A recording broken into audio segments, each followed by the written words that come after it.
bien ce fauteuil.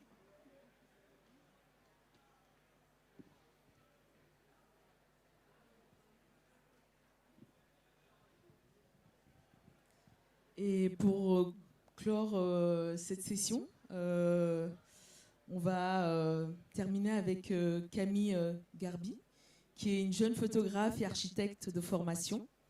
Tu vis à Pantin et tu évolues dans le domaine de la photographie et de l'architecture. Tu fais des portraits aussi dans la presse et développes aussi des projets personnels en lien avec les thématiques sociétales qui te tiennent à cœur. Ta démarche est fondée sur une approche documentaire. Tu cherches à interroger l'état du monde en jouant sur la distance et l'esthétique afin de convoquer l'empathie et le sensible. Tu as été lauréate du prix FIDAL Youth Award en 2018, qui promeut la jeune photographie contemporaine. Et tu as été aussi également lauréate avec l'équipe de journalistes du Monde de Visa d'Or pour l'information numérique en 2020, au festival Visa pour l'image. Sur le travail, sur l'enquête féminicide, mécanique d'un crime annoncé, et qui a été menée par le journal Le Monde en 2019 de 2020. Et aujourd'hui, tu viens nous présenter ta première monographie qui s'appelle Faire face, histoire de violence conjugale, qui est un projet photographique que tu as réalisé entre 2017 et 2022 sur la question des violences faites aux femmes et des violences au sein des couples. Donc comment tu as travaillé autour de cette publication? Alors, donc bonjour, merci pour cette présentation. Donc Faire face, c'est un travail effectivement qui rassemble 3 séries que j'ai développées depuis 2018, presque 2010, plutôt à partir de 2018, et donc qui parle de la violence au sein du couple. Avant de penser le livre, le livre n'a pas été pensé comme une fin en soi. C'est vraiment les 3 séries que j'ai développées au fur et à mesure qui ont donné lieu à la publication, mais quand j'ai commencé le travail là-dessus, c'était pas forcément dans l'optique n'était pas forcément d'en faire un livre, c'était un début, mais c'était pas la base. Et tout a commencé avec ce travail que j'ai fait, qui est la première série qui a été à l'intérieur, qui s'appelle Preuve d'amour, qui est un travail qui parle donc des féminicides en France. Et c'est un sujet par où commencer C'est un sujet qui, moi, me touchait pour différentes raisons. En fait, je me questionnais sur la question des violences faites aux femmes, des violences au sein du couple et de comment en parler, parce que je suis sensible à ces questions, je pense, comme beaucoup de femmes. J'ai moi-même eu des proches victimes de situations de violence, tout type de violence, mais notamment au sein du couple. Et donc j'étais assez sensibilisée à tout ça, et je me demandais comment réussir à créer, à sensibiliser à travers des images, sachant que c'est des sujets dont on parle beaucoup. On voit plein de choses, on voit des campagnes de communication, mais les chiffres ne bougent pas. Enfin, on nous répète des chiffres tous les ans, mais ça ne bouge pas plus que ça. Et moi, je me demandais vraiment comment en image réussir à parler de ce sujet-là, des violences au sein du couple, et à créer de l'empathie, à toucher les gens, parce qu'il me semble que c'est un peu la base. Si on veut faire changer les choses, il faut réussir à créer du sensible et créer que les images soient un trait d'union entre nous et les autres, quoi. Et j'ai commencé à travailler sur les féminicides. C'est surtout ce que je trouve intéressant, c'est que effectivement le livre est partitionné en 3 grosses thématiques. Ouais. Et dans la première partie, qui est Preuve d'amour, comment représenter sans présenter. Sans montrer, ouais. C'est ça. Donc Preuve d'amour, c'est un travail qui s'appuie sur les objets du quotidien qui sont détournés en armes de crime. Voilà, c'est un travail que j'ai documenté pendant plusieurs mois. En fait, moi, tout mon travail, c'est vraiment une forme de post-documentaire, dans le sens où je documente beaucoup mes séries, mais je les développe après de manière plasticienne, on va dire. Et sur cette question des féminicides, un des enjeux, c'était vraiment comment montrer, sans forcément montrer directement, comment comment éviter l'écueil de la photographie choc, du voyeurisme, du sensationnalisme. Et parce que je pense vraiment que ajouter de la violence visuelle à de la violence factuelle n'est pas forcément productif, voire même, c'est même plutôt contre-productif, parce que justement, quand on voit des images dures, on a tendance assez vite à vouloir les oublier. Et moi, je voulais vraiment essayer de trouver, ouvrir une porte de compréhension et que les gens qui regardent les images puissent se projeter dans les histoires et se mettre à la place d'eux, en fait. Et donc, j'ai fait ce travail qui s'appuie sur des objets du quotidien que j'ai extrait de recherches établies sur plusieurs mois. Et en fait, à chaque image est associée des légendes qui reprennent les noms des victimes concernées. Donc, en gros, j'ai étudié tous les crimes qui ont eu lieu entre 2016 et 2017 pendant plusieurs mois. Et j'en ai extrait ces 20 objets que j'ai mis au regard des listes des personnes concernées. Et en fait, la compréhension du sujet se fait dans l'aller-retour entre les images et les textes, enfin les prénoms, les dates qui sont accompagnent les images. Et voilà, pour la première série. Ouais. Mais c'est vrai aussi que moi j'ai trouvé très intéressant dans cette publication aussi, c'est aussi on a aussi cette économie aussi de l'image, c'est-à-dire que tu vas vraiment à l'essentiel, et du coup c'est assez fort, c'est-à-dire que dans la première série c'est construit comme des natures mortes avec des absences aussi, et du coup est-ce que tu peux nous Ouais, c'est vraiment pensé comme des images en creux. En fait, je m'en trouve beaucoup dans ce que disait Laurence, qui était là tout à l'heure, sur l'idée d'images qui doivent être activées en fait par le regardeur ou la regardeuse. Je trouve l'idée, c'était vraiment il me semble que c'est un peu ça ce que tu disais, d'avoir des images qui soient actives et qui demandent une implication de la part de la personne qui les regarde, afin de rentrer dans le sujet, que les gens s'immergent dans la photo. Et pour ça, je ne sais plus ce que je voulais dire du coup, mais oui, il me semble que passer par le pouvoir de l'imagination, c'est plus fort des fois que le pouvoir de la représentation. Et des fois, il n'y a pas besoin d'en dire beaucoup en fait. Enfin, les gens, il faut faire confiance aux gens qui regardent les images. Et de manière générale, il ne faut pas sous-estimer l'audience, n'importe qui, quoi. Et il n'y a pas besoin d'en dire beaucoup pour que les gens comprennent et soient touchés et fassent eux-mêmes en fait le chemin de compréhension de ce qu'on veut dire. Et en tout cas, ça fonctionne vraiment très très fort, parce que quand on voit les objets les unes à la suite des autres, on se projette, on imagine en fait que cet objet a pu en fait tuer une personne derrière, et le process fonctionne très très bien. Ouais. Et dans la deuxième thématique qui s'appelle Le monstre n'existe pas, et là du coup on voit plutôt les détenus en fait qui ont été condamnés pour avoir tué leur campagne. Et du coup, comment tu les as rencontrés, comment tu les as sélectionnés, comment tu as travaillé, parce que c'est pas évident aussi d'accepter aussi. Alors pour revenir sur la genèse de ce travail-là, du coup l'idée c'était vraiment après Preuve d'amour, donc qui est vraiment une forme de constat d'une situation en France. C'est un peu un constat du désastre, quoi. Moi j'avais vraiment besoin de continuer à travailler sur le sujet, mais d'une manière plus, pas dire positive, mais plus constructive. Et notamment d'essayer d'aller chercher comment est-ce qu'on sort des violences une fois qu'on a fait le constat qu'on peut mourir au sein du couple, comment on sort de tout ça. Et ça me paraissait assez essentiel, et même c'est essentiel de s'intéresser, quand on réfléchit là-dessus, à la question des auteurs et leur prise en charge. Et donc moi, assez vite, j'ai commencé à réfléchir là-dessus. Et j'ai fait plusieurs mois c'est même pas plusieurs mois, c'est un travail qui m'a pris 3 ans. Avant de réussir à trouver sous quel angle prendre la chose. J'ai rencontré beaucoup de spécialistes qui travaillent sur ces questions-là, de psychiatres, de psychologues, de travailleurs sociaux, d'éducateurs, pour savoir un peu comment me positionner sur ce sujet de la prise en charge des auteurs de violences. Et de fil en aiguille, j'en suis venue avec cette idée de travailler avec des auteurs qui seraient engagés dans une démarche de responsabilisation par rapport à leurs actes. Donc des gens qui se posent des questions, qui cherchent à réfléchir comment changer, comment déconstruire leur propre rapport à leur violence.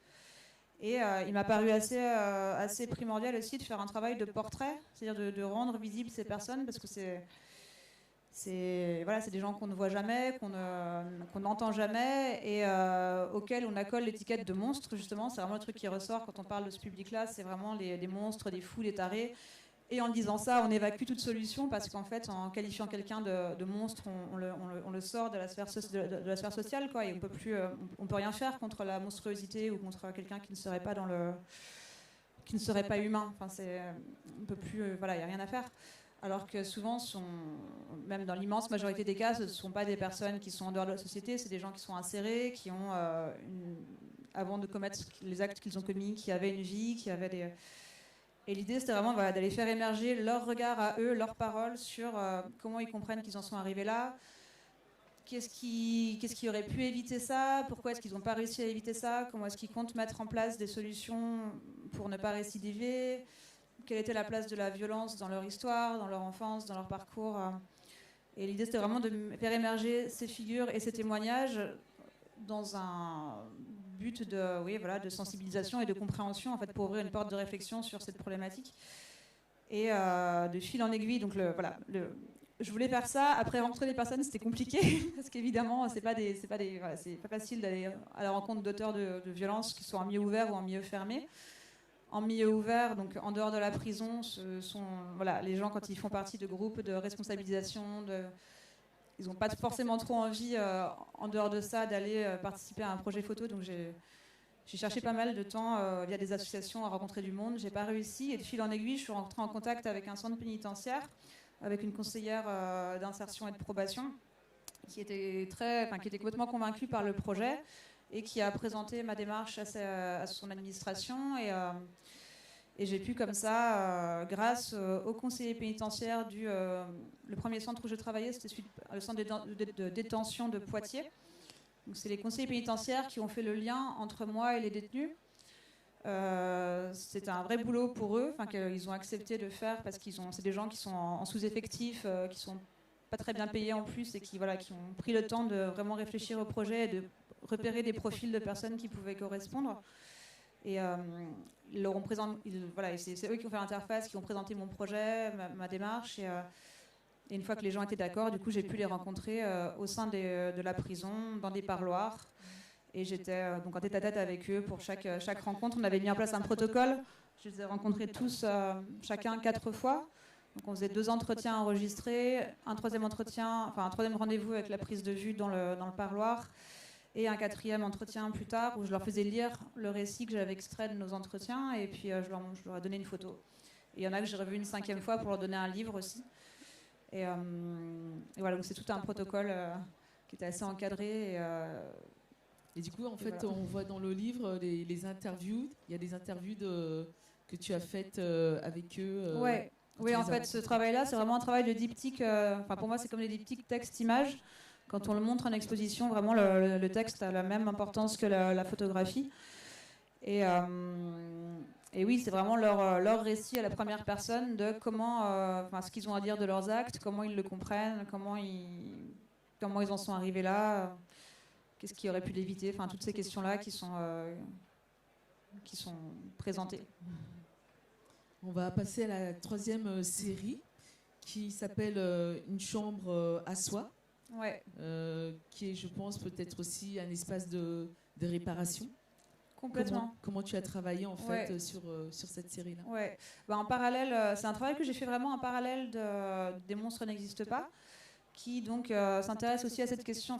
C'est vraiment le miroir de la série avec les auteurs, mais du point de vue des victimes. Donc comment on se reconstruit quand on est une victime, quand on a été une victime plutôt, comment on se reconstruit pour sortir de la violence, quoi. Et c'est aussi un travail de texte et d'image. Je suis intervenue dans un foyer d'hébergement qui est à Paris, qui prend en charge des très jeunes femmes qui ont entre 18 et 25 ans et qui ont été victimes de violences intrafamiliales, sexuelles ou conjugales, et qui trouvent dans ce foyer elles sont hébergées et en général on leur attribue une chambre qui est vraiment leur espace de reconstruction. En fait, en général, pour la plupart des personnes que j'ai rencontrées, c'est vraiment le premier espace où elles pouvaient vraiment se poser et sur un temps assez long, parce que c'est un foyer où il n'y a pas de durée. Elles peuvent rester 1 an, 2 ans, 3 ans, jusqu'à 25 ou 26 ans maximum, mais voilà, elles ont quand même le temps de pouvoir se reconstruire. Et moi, au sein de ce foyer-là, je voulais voilà, mettre en avant aussi, comment dire, faire émerger leurs histoires sous cet angle-là, comment est-ce qu'on se reconstruit quand on a été victime de tout ça. Donc je leur demandais de me parler de leur parcours et je leur demandais aussi quelles étaient leurs ambitions, leurs rêves, leurs projets, qu'est-ce qu'elles pouvaient dire à des personnes qui auraient vécu ou qui vivraient la même situation. Et ça, c'était pour la partie entretien. Et en photographie, ça me paraissait important. Enfin, c'est aussi un travail photographique qui s'appuie sur le pouvoir de suggestion plus que sur la représentation. En fait, comme les 3 séries, enfin, c'est vraiment moi ce qui est le fil conducteur des trois séries d'un point de vue photographique, c'est vraiment ça. Et donc, on ne voit pas les jeunes femmes, on voit leur chambre. Et voilà, et on voit, pour moi, c'est un espace qui est tellement intime et qui raconte tellement de choses que je trouvais ça plus parlant de passer par le biais de voilà, leur chambre à coucher pour les raconter plutôt que de montrer leur visage et de les exposer elles-mêmes directement. Sachant qu'une photographie, voilà, ça reste longtemps et je ne voulais pas qu'elles soient, et elles non plus d'ailleurs n'étaient pas très pour être ramenées à ce statut de victime avec leur visage comme ça présenté. Enfin, c'était vraiment une forme de pudeur qui allait dans cette idée de préserver les personnes aussi. Voilà. Et ce que je trouve aussi intéressant dans cette publication, c'est que c'est aussi un outil, en tout cas, de compréhension et qui nous permet en fait de questionner, de comprendre ce sujet. Et je sais qu'avec votre éditrice, V-Ice, vous avez en fait convoqué des auteurs qui sont spécialisés aussi en ces questions. Oui, complètement. Moi, c'était très important pour nous d'accompagner ces 3 séries de textes d'analyse parce que c'est un sujet qui est très complexe et qui est très vite, enfin qui est complexe, quoi. Et c'était important d'avoir différents regards. Donc on a Raphaël Berthaud qui a rédigé toute la préface, qui est historienne de la photographie et qui a elle-même été victime de violences conjugales. Enfin, je me permets de le dire parce qu'elle en parle assez facilement maintenant, mais c'est elle-même une ancienne victime et donc elle analyse le travail de son point de vue, donc d'historienne de la photo, mais également plus de son point de vue vraiment de personnes qui a dû traverser des situations comme ça. On a un texte d'analyse de Yvan Jablonka, qui est un historien, qui a beaucoup écrit sur la question des masculinités et qui, lui, voilà, parle notamment du travail Les monstres n'existent pas, aussi de ce point de vue-là, de la construction du masculin et du rapport entre masculin et violence. Et en 3e partie, on a un entretien croisé avec Carole Groulet, qui est psychologue, qui intervient en SPIP, donc dans les services pénitentiaires d'insertion et probation, et qui est une personne que j'ai rencontrée moi dans le cadre de mon travail en prison et qui m'a elle-même beaucoup aidé à structurer les entretiens que je faisais avec les détenus. Et donc c'est un entretien croisé donc avec elle, Carole Groulet, et Lorraine de Fouché, qui est journaliste au Monde et qui travaille beaucoup sur le sujet des violences faites aux femmes. Et donc qui apporte le regard du point de vue de la psychologue et aussi du point de vue de la journaliste de terrain. Enfin, voilà. Et Carole notamment donne beaucoup de clés de compréhension sur la question des violences au sein du couple, qui est un sujet très complexe et avec plein de subtilité, enfin de complexité. Merci. On va ouvrir au public des questions. Est-ce qu'il y a des questions dans la salle? Oui. Attendez.